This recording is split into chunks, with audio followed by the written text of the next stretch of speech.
Hello बच्चों, कैसे हो आप।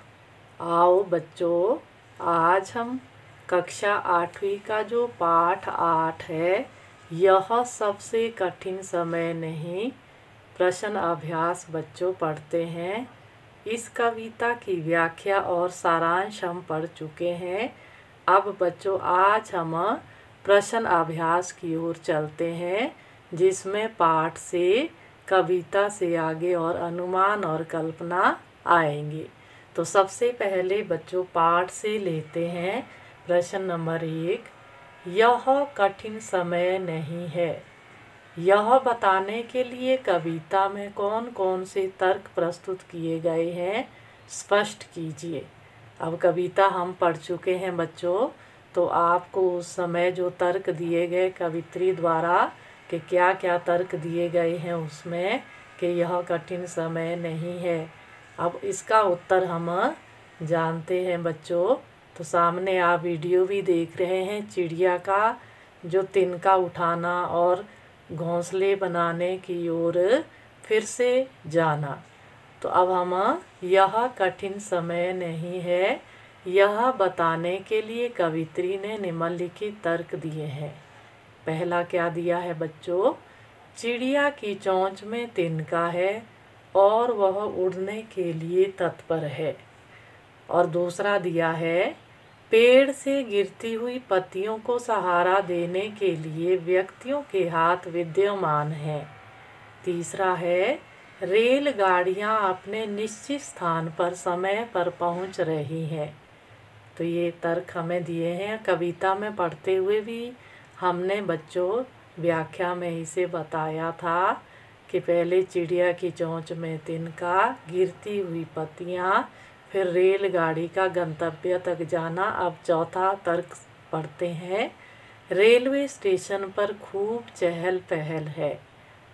पांचवा, लोग एक दूसरे की प्रतीक्षा करते हैं, प्रतीक्षा यानी कि इंतज़ार करते हैं।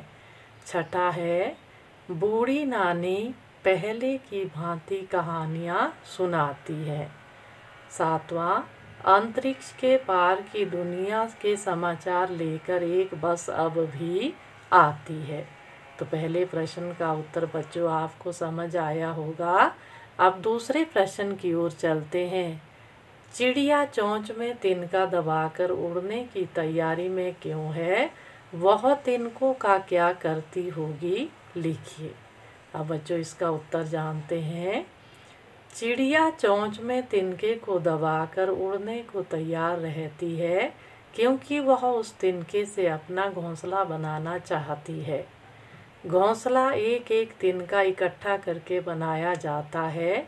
चिड़िया उस घोंसले में स्वयं रहेगी और अपने बच्चों का पालन पोषण भी करेगी, इसलिए वह अपनी चोंच में तिनका दबाकर उड़ने की तैयारी में है। तो अब चलते हैं बच्चों तीसरे प्रश्न की ओर। कविता में कई बार अभी भी का प्रयोग करके बातें रखी गई हैं। अभी भी का प्रयोग करते हुए 3 वाक्य बनाइए और देखिए उनमें लगातार निरंतर बिना रुके चलने वाले किसी कार्य का भाव निकल रहा है या नहीं। तो उत्तर है बच्चों, अभी भी के प्रयोग वाले वाक्य। पहला है, अभी भी सर्दी पड़ रही है। दूसरा, मैं अभी भी पुस्तकें लिखता हूँ। तीसरा, अभी भी माँ उसका इंतज़ार करती है। इन तीनों वाक्यों में लगातार बिना रुके चलने वाले कार्यों का भाव निकल रहा है। तो बच्चों आप अपनी तरफ से भी वाक्य का निर्माण कर सकते हैं जिनमें अभी भी का प्रयोग हो। ज़रूरी नहीं है कि आप मेरे द्वारा बताए गए वाक्य ही लिखें, आप खुद भी प्रयास कीजिए और नए वाक्य का निर्माण कीजिए। तो अब हम अगले प्रश्न की ओर चलते हैं। तो प्रश्न नंबर 4 है, नहीं और अभी भी को एक साथ प्रयोग करके 3 वाक्य लिखिए और देखिए नहीं अभी भी के पीछे कौन से भाव छिपे हो सकते हैं। अब नहीं भी लगाना है और अभी भी। अब पहला है, नहीं अभी भी मैं स्वस्थ नहीं हूँ। तो इसका भाव क्या है? बीमार होने का भाव। दूसरा, नहीं, अभी भी उसके आने में देर है, प्रतीक्षा करने का भाव। नहीं, अभी भी लोगों के अंधविश्वास समाप्त नहीं हुए हैं, आशा का भाव। तो बच्चों इस तरह से इसके पीछे, तीनों वाक्यों के पीछे अलग अलग भाव छिपे हुए हैं। पहले वाक्य में बीमार होने का भाव है, दूसरा में किसी का इंतजार करने का है, तीसरे में किसी तरह की उम्मीद का भाव है। तो आप भी इस तरह से वाक्य का निर्माण कर सकते हैं और उसके पीछे छिपे भाव को स्पष्ट कर सकते हैं बच्चों। तो अब अगले प्रश्न की ओर चलते हैं। तो अगला जो भाग है हमारा वह है कविता से आगे। घर के बड़े बूढ़ों द्वारा बच्चों को सुनाई जाने वाली किसी ऐसी कथा की जानकारी प्राप्त कीजिए जिसके आखिरी हिस्से में कठिन परिस्थितियों से जीतने का संदेश हो। तो बच्चों एक आपकी पाठ्य पुस्तक में भी दी है कहानी। इस कविता के अंत में पहाड़ से ऊंचा आदमी, आप उसे भी पढ़ सकते हो और घर में बड़े बुजुर्गों से, दादी नानी से इस तरह की कहानियाँ सुन सकते हो जिससे हमें इस तरह का संदेश मिलता हो जिसमें कभी भी आदमी ने हार ना मानी हो। तो बच्चों आप इस प्रश्न का उत्तर स्वयं कीजिए। तो आगे चलते हैं। आप जब भी घर से स्कूल आते हैं, कोई आपकी प्रतीक्षा कर रहा होता है।